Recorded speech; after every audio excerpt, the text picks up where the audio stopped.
পঞ্চম শ্রেণীর গণিত ক্লাসে সবাইকে স্বাগতম। আগের ক্লাসে আমরা গসাগু নির্ণয় করা শিখেছি। আজকে আমরা তারই ধারাবাহিকতায় পঞ্চম শ্রেণীর গণিত বইয়ের 42 পৃষ্ঠা 1 নং এর সমাধান করব। 1 নং এ গসাগু নির্ণয় করার অনেকগুলো উদাহরণ রয়েছে। দেখো 1 নং এ 4টা অঙ্ক রয়েছে, আমরা এক এক করে সমাধান করছি। 1 নং এ রয়েছে 9, 11। তো 9 আর 11 এর গসাগু নির্ণয় করতে গেলে প্রথমে আমাদের কি করতে হবে? 9 আর 11 এর গুণনীয়ক বের করতে হবে। 9 এর গুণনীয়কগুলো কি কি? 9 কে 1 দিয়ে ভাগ করলে ভাগশেষ 0, আর 9 কে 9 দিয়ে ভাগ করলে ভাগশেষ 0। প্রথমে 9 আর 1 আর 9 সংখ্যাটা নিজে হবে। আর কি হতে পারে? 9 কে 3 দিয়ে ভাগ করলে ভাগশেষ 0। এরপর 11 এর গুণনীয়ক গুলা কি কি? 11 কে 1 দিয়ে ভাগ করলে ভাগশেষ 0 হবে, 11 কে 11 দিয়ে ভাগ করলে ভাগশেষ 0 হবে। এখন এই গুণনীয়কগুলোর মধ্যে কমন কি আছে? মানে দুটার ভিতরেই কি কি আছে? এখানেও 1 আছে, আবার এখানেও 1 আছে। তার মানে সাধারণ গুণনীয়ক হচ্ছে 1। ঠিক আছে? তাহলে আমরা এখানে লিখব 9 ও 11 এর সাধারণ গুণনীয়ক যদি 1 হয় তাহলে গসাগু কি হবে? গসাগু হবে 1। বুঝতে পেরেছো?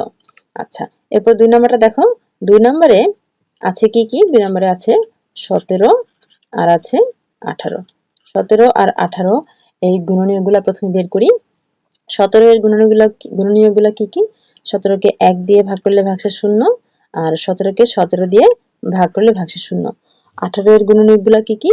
18 কে 1 দিয়ে ভাগ করলে ভাগশেষ 0, 2 দিয়ে ভাগ করলে ভাগশেষ 0, 3 6 18, 3 দিয়ে ভাগ করলে ভাগশেষ 0, তারপর 4 দিয়ে যায় না, 5 না, 6, 6 দিয়ে ভাগ করলে 3 6 18 ভাগশেষ 0, 7 না, 8 না, 9, 9 দিয়ে 9 দুগুণে 18 ভাগশেষ 0, তারপর হচ্ছে 18।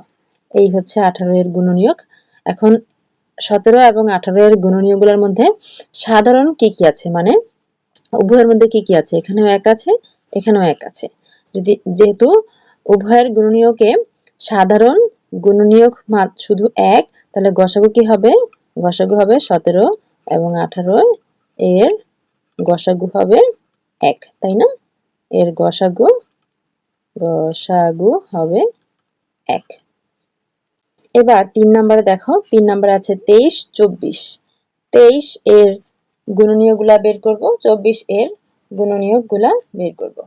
23 এর গুণনীয়কগুলা কি কি? 23 কে 1 দিয়ে ভাগ করলে ভাগশেষ 0 হয়, আর 23 কে 23 দিয়ে ভাগ করলে ভাগশেষ 0 হয়। আর 24 এর গুণনীয়কগুলা কি কি? 24 কে 1 দিয়ে ভাগ করলে ভাগশেষ 0, 24 সংখ্যাটি নিজেও আসবে। এছাড়া আর কি কি আসবে? আচ্ছা, আর একটু দূরে লিখি কারণ অনেকগুলো এখানে। 24 কে 24 দিয়ে ভাগ করলে ভাগশেষ 0। আর কি কি আসে? 24 কে 2 দিয়ে ভাগ করলে ভাগশেষ 0, কারণ 12 দুগুণে 24, তাহলে 12 দিয়েও ভাগ করলে ভাগশেষ 0, 12 দুগুণে 24। তারপর 3 দিয়ে 3 8 24, 3 দিয়ে ভাগ করা যাবে, 3 8 24, 8 দিয়েও ভাগ করা যাবে। তারপর 4 দিয়ে 4 6 24, তাহলে 4 দিয়ে ভাগ করলে ভাগশেষ 0, আবার 6 দিয়ে ভাগ করলে ভাগশেষ 0, 4। তারপর 5 দিয়ে যায় না, 6 দিয়ে তো আমরা দিয়েছি। তাহলে 24 এর গুণনীয়কগুলো কি কি? 1 2 3 4 6 8 12 24। এখন এই গুণনীয়কগুলোর মধ্যে সাধারণ কি কি আছে? অর্থাৎ উভয়ের মধ্যে এখানে আছে 1, এখানেও আছে 1। তাহলে 23 আর 24 এর গসাগু কি হবে? 23 ও 24 এর গসাগু হবে 1। এবার দেখো 4 নাম্বারটা করছি। 4 নম্বরে আছে 31 আর আছে 36। তো 31 এর গুণনীয়কগুলো কি কি? আমরা বের করি। 31 এর গুণনীয়ক এইভাবে করে প্রত্যেকটা অঙ্কের ভিতরে লিখবা। 31 এর গুণনীয়ক হচ্ছে কি কি? 31 কে 1 দিয়ে ভাগ করলে ভাগশেষ 0, আর 31 কে 31 দিয়ে ভাগ করলে ভাগশেষ 0। এরপর 36 এর গুণনীয়কগুলো কি কি? 36 কে 1 দিয়ে ভাগ করলে ভাগশেষ 0, আর 36 কে 36 দিয়ে ভাগ করলে ভাগশেষ 0।